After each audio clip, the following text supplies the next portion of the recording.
अब हम बात करेंगे ज्वाइंट की समस्या के बारे में। देखिए, हमारे बॉडी में ज्वाइंट होता है। ज्वाइंट का मतलब होता है जोड़े। आपके घुटने का, एड़ियों का, शोल्डर का, हिप का ज्वाइंट होता है।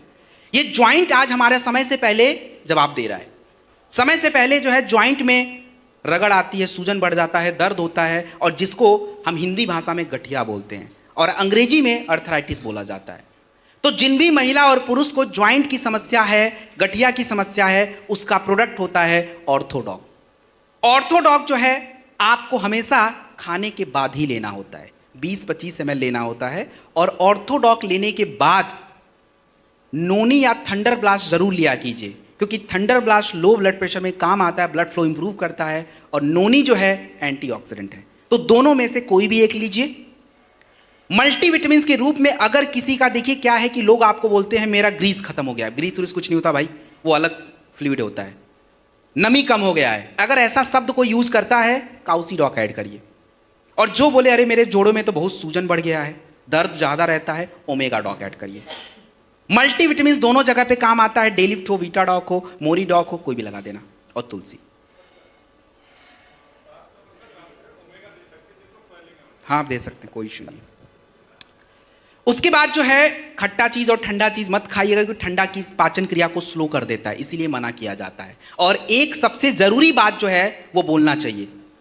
आपको पता है कि ऑर्थोडॉक पीने के बाद हमारे बॉडी में दर्द बढ़ जाता है कि नहीं? ऐसा क्यों होता है? अरे ऑर्थोडॉक के पास आंख और चश्मा नहीं है, देखे तब तो कुछ, उसको तो बस इतना पता है कि ज्वाइंट पे काम करना है। अब जैसे ही उसने हमारे पेट में गया तो हमारे पेट में उसको दुनिया भर का ज्वाइंट पता है, बस सब जगह पहुंच गया अपने आप।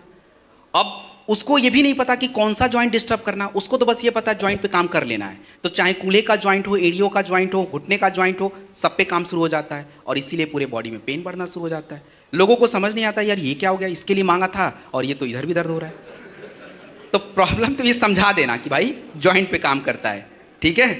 तो इसलिए इंपॉर्टेंट है। जिनको थोड़ा दर्द वगैरह बढ़ जाए, ये जेसी ऑयल है और उसके बाद जेसी ऑइंट है।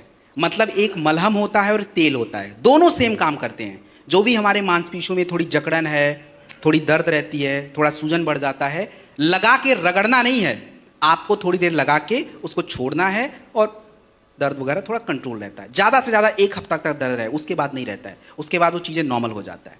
सो दिस इज डॉक रस। उसके बाद कार्डियोडॉक रस। कार्डियोडॉक रस कौन पिएगा? कौन पिएगा? एक मिनट, यहां पे कुछ लोगों ने बोला है हार्ट वाले, तो भाई मुझे आप उत्तर दे दीजिए कि बिना हार्ट का कौन है, क्योंकि मैं भी बिना हार्ट का होने वाला हूं। क्योंकि बिना हार्ट का होना बहुत अच्छी बात है, बीमारी नहीं होगी भाई। तो यहां जो कार्डियोडॉक रस है, महिलाओं को मैं थोड़ी देर के लिए छोड़ देता हूं, उनको थोड़ा रिजर्वेशन है, उधर दिक्कत नहीं ज्यादा हार्ट वाली, क्योंकि ऑलरेडी इतनी सारी दिक्कत है। लेकिन पुरुषों को सबसे ज्यादा जरूरी होता है हार्ट के लिए, सबसे ज्यादा दिक्कत पुरुषों में है। तो कार्डियोडॉक रस और अर्जुन की छाल का कैप्सूल, ये कोई बांटने का प्रोडक्ट नहीं है, ये तो पहले हमारा प्रोडक्ट है। हम लोगों को चलिए गर्मी में छुट्टी ले लीजिए, लेकिन विंटर का जो सीजन है और बाकी का जो सीजन है, महीने के लगभग साल के 8 महीने, इनमें 2-3 डब्बे तो आपके चाहिए ही चाहिए, अदरवाइज आप अपने आप को बचा नहीं पाओगे, पक्का है कि समस्या हो जाएगी।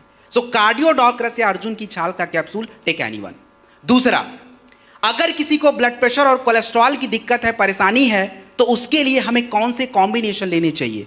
उसके लिए कॉम्बिनेशन जो है कार्डियोडॉक रस पहले नंबर पे आएगा 20-25 ml खाने के बाद।